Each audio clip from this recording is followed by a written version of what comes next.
2021년 4월 29일 새벽 예배를 하나님께 드리도록 하겠습니다. 다 함께 기도하시겠습니다. 은혜와 자비가 충만하신 하나님 아버지, 감사를 드립니다. 오늘도 이 새벽의 시간에 주님께 나아올 수 있도록 인도하여 주시고 우리의 시간을 구별하며 하나님께 영광 돌리며 또한 기도를 올릴 수 있도록 인도하여 주신 것 감사를 드립니다. 하나님 아버지, 오늘도 우리의 것을 구하는 것이 아니라 하나님께서 원하시는 하나님의 나라와 하나님의 의를 구하는 귀한 시간 될 수 있도록 우리의 마음과 우리의 심령을 주장하여 주시옵소서. 예수님 이름으로 기도합니다. 아멘. 오늘 함께 살펴보실 하나님 말씀은 사무엘상 12장 1절에서 15절까지 말씀입니다. 제가 읽도록 하겠습니다. 사무엘이 온 이스라엘에게 이르되, 보라, 너희가 내게 한 말을 다 내가 듣고 너희 위에 왕을 세웠나니 이제 왕이 너희 앞에 출입하느니라. 보라, 나는 늙어 머리가 휘어졌고 내 아들들도 너희와 함께 있느니라.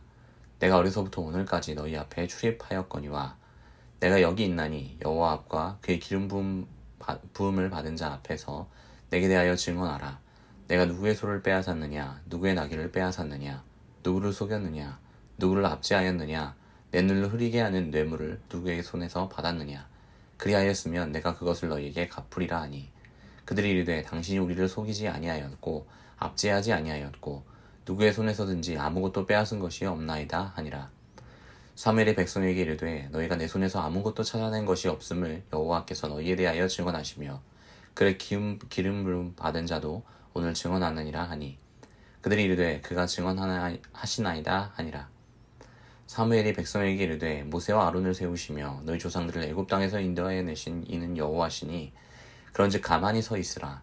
여호와께서 너희와 너희 조상들에게 행하신 모든 공의로운 일에 대하여 내가 여호와 앞에서 너희와 담론하리라. 야곱이 애굽에 들어간 후 너희 조상들이 여호와께 부르짖음에 여호와께서 모세와 아론을 보내사 그 두 사람으로 너희 조상들을 애굽에서 인도해 내어 이곳에 살게 하셨으나 그들이 그들의 하나님 여호와를 잊은지라. 여호와께서 그들을 하솔 군사령관 시스라의 손과 블레셋 사람들의 손과 모압 왕의 손에 넘기셨더니 그들이 너희를 치매 백성이 여호와께 부르짖어 이르되, 우리가 여호와를 버리고 바알들과 아스다롯을 섬김으로 범죄하였나이다. 그러하나 이제 우리를 원수들의 손에서 건져내소서. 그리하시면 우리가 주를 섬기겠나이다 하매, 여호와께서 여룻바알과 베단과 입다와 나 사무엘을 보내사 너희를 너희 사방 원수의 손에서 건져내서 너희에게 안전하게 살게 하셨거늘, 너희가 암몬 자손의 왕 나하스가 너희를 치러 옴을 보고 너희 하나님 여호와께서는 너희의 왕이 되심에도 불구하고 너희가 내게 이르기를, 아니라 우리를 다스릴 왕이 있어야 하겠다 하였도다. 이제 너희가 구한 왕, 너희가 택한 왕을 보라. 여호와께서 너희 위에 왕을 세우셨느니라. 너희가 만일 여호와를 경외하여 그를 섬기며 그의 목소리를 듣고 여호와의 명령을 거역하지 아니하며 또 너희와 너희를 다스리는 왕이 너희의 하나님 여호와를 따르면 좋겠지만은, 너희는 만일 여호와의 목소리를 듣지 아니하고 여호와의 명령을 거역하면 여호와의 손이 너희의 조상을 치신 것 같이 너희를 치실 것이라. 아멘. 하나님은 이스라엘의 왕으로 사울을 세우셨습니다. 사무엘은 길갈에서 사울을 왕으로 세웠지요. 길갈에 이른 이스라엘 백성들과 사무엘은 그곳에서 여호와 하나님께 화목제를 드립니다. 오늘 함께 읽은 본문은 하나님께 화목제를 지내고 난 뒤에 사무엘이 이스라엘 백성들에게 사사를 내려놓으면서 교훈하고 있습니다. 먼저 사울을 왕으로 세우게 된 것에 대한 이유를 들고 있지요. 1절에 사무엘은 너희가 내게 한 말을 내가 다 듣고 왕을 세웠도다 라고 말하고 있습니다. 우리가 계속된 말씀을 통해 확인했듯이 엄연하게 말하면 왕정은 하나님께서 기뻐하신 것이 아니었습니다. 즉, 인간 왕을 세우는 것을 하나님께서 기뻐하지 않으셨다라는 것이지요. 그럼에도 사무엘이 하나님의 명령에 따라 왕을 세운 것은 이스라엘 백성들의 완고한 요구가 있었기 때문입니다. 그것을 다시 한번 이스라엘 백성들에게 상기시키고 있는 것이지요. 그리고 이제 세워진 왕 사울이 이스라엘 백성들 앞에 출입하고 있다라고 사무엘은 말합니다. 사무엘은 이제 자신이 늙었으며 이제는 사사의 직무를 내려놓고 퇴장할 때가 되었음을 알았습니다. 그가 이렇게 물러나는 것은 3절에 기록된 말씀처럼 여호와 하나님 앞과 그의 기름 부음을 받은 자 사울 앞에서 이루어지고 있었습니다. 여호와 하나님과 하나님께 세움을 받은 후임자 사울, 그리고 이스라엘 백성들 앞에서 사무엘이 담당했던 사사의 직무를 되짚어가고 있는 것이지요. 그는 한 번도 뇌물을 받지 않았고 속이지 않았으며 압제를 하지 않았으며 누구의 손에서 빼앗은 것이 없다라고 하는 사실을 말하였고, 그 사실을 백성들에게 확인을 받게 됩니다. 단순히 이 사실을 이스라엘 백성들이 인정하는 것이 아니었습니다. 5절에 여호와께서 그의 기름 부음 받은 사울도 증언하는 것이라고 기록하고 있지요. 사사의 직무를 내려놓으며 백성들에게 사무엘은 하나님의 구속 역사를 다시 한번 되짚어 주셨습니다. 6절에서 8절을 통해서는 모세와 아론을 통해 출애굽하게 하신 하나님의 놀라운 구원 역사를 상기시킵니다. 여호와께서 아론과 모세를 세우셔서 지금 이스라엘이 살고 있는 땅으로 인도하셨고 살게 하셨다라고 사무엘이 말하고 있는 것입니다. 그리고 또한 9절에서 11절의 말씀을 통해서는 하나님께서 주신 약속의 땅에서 여호와를 버리고 이방 신들을 섬겼던 이스라엘 백성들, 그들의 조상들의 죄악을 들추어냈습니다. 그리고 그들의 압제에서 고통하며 신음하는 백성들의 소리를 들으시고 늘 하나님께서 사사를 세워 구원하셨음을 백성들로 하여금 다시 한번 생각하도록 하였던 것입니다. 이런 두 번의 구속 역사의 패턴을 되짚어주고 난 뒤에 사무엘은 백성들을 질책합니다. 그 두 번의 상황과 마찬가지로 암몬 자손의 왕 나하스가 이스라엘을 침공하였을 때 12절의 말씀에서 보는 바와 같이 여호와께서 이스라엘의 왕이 되셨음에도 불구하고 인간 왕을 요구했던 이스라엘 백성들의 요구가 얼마나 잘못된 것이었는지 질책하고 있는 것입니다.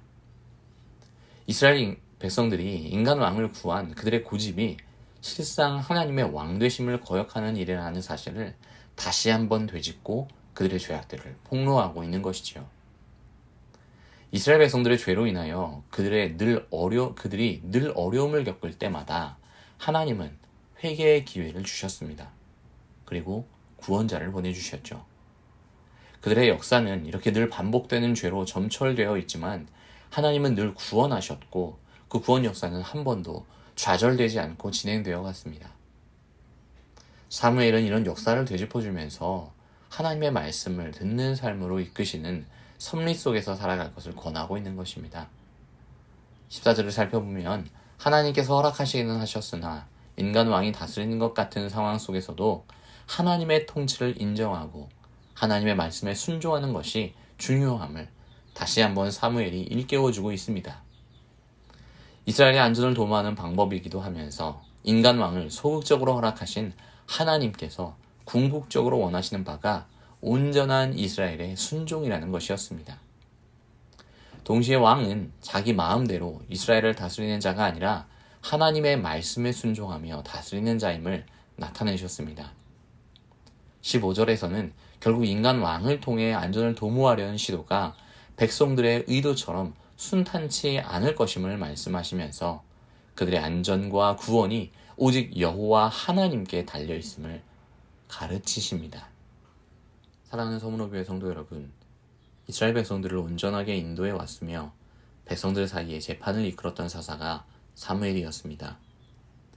그가 하나님 앞과 이스라엘 백성들, 하나님의 세우신 왕 사울 앞에서 그의 사사 직무를 내려놓으면서도 백성들에게 왕을 구했던 이스라엘 백성들을 염려하고 당부하고 있습니다. 또한 엄하게 질책하기도 했지요. 오늘 우리는 사무엘상 기록을 통하여서 우리가 기억하길 진정으로 원하는 것은 사무엘의 당부 그리고 사무엘의 경고입니다. 이스라엘의 안위가 그들의 왕에게 달려있는 것이 아니듯이 우리의 안위와 평강이 우리에게 달려있지 않다는 것을 기억하십시오. 하나님께서 이스라엘 백성들에게 한결같이 요구하셨던 바는 순종이었습니다. 그리고 우리 예수님은 늘 복음서의 기록에서 알 수 있듯이 믿음을 요구해 오셨습니다. 믿음에 기반한 순종이 없이 우리의 삶과 신앙이 지탱될 수 없음을 기억하십시오. 우리의 자유의지와 하나님의 뜻과 통치가 온전하게 공존할 수 있는 길은 오직 믿음과 순종입니다. 오늘도 우리 주님의 뜻에 순종하기를 다짐하는 모든 서문호교회 성도들이 되시기를 간절히 축원합니다. 아멘. 함께 기도하겠습니다. 하나님 아버지, 우리의 죄악들과 우리의 연약함에도 불구하고 하나님의 놀라운 뜻과 은혜는 오늘도 우리에게 부어지고 있음을 다시 한번 깨닫게 하여 주심 감사를 드립니다. 우리가 마음대로 하는 아버지, 우리를 왕으로 삼고 있는 그런 모습들을 내려놓고 오로지 주님께 순종하며 오직 주님만을 신뢰할 수 있는 우리 모두가 되게 하여 주옵소서. 우리의 자유의지와 하나님의 뜻과 통치가 온전하게 공존할 수 있는 길이 믿음과 순종임을 기억하면서 주님의 뜻을 온전히 순종하는 우리가 될 수 있도록 도와주십시오. 오늘도 각처에서 많은 어려움들을 가지고 있는 많은 성도들을 주님께서 위로하여 주시고 특별히 환우들을 주님께서 찾아가 주셔서 만져주시고 치료하여 주시기를 원합니다. 또한 우리 교회가 70주년을 맞이하여 준비하고 있는 모든 행사들, 그리고 매 주일 오후마다 진행되고 있는 귀한 말씀 집회 가운데 하나님의 충만한 은혜가 임할 수 있도록 도와주시어서 그것을 통하여 오직 하나님의 영광만 드러날 수 있도록 도와주십시오. 하나님, 더불어서 우리 담임 목사님 주님께서 기억하여 주시고 또 담임 목사님께서 사역하는 모든 사역 가운데 하나님의 놀라운 은혜가 임할 수 있도록 도와주시며 총회 일과 교회 일, 돌아보시는 일에 어려움이 없도록 주님께서 은혜를 더 입혀 주시옵소서. 모든 말씀 예수님의 이름으로 기도합니다. 아멘.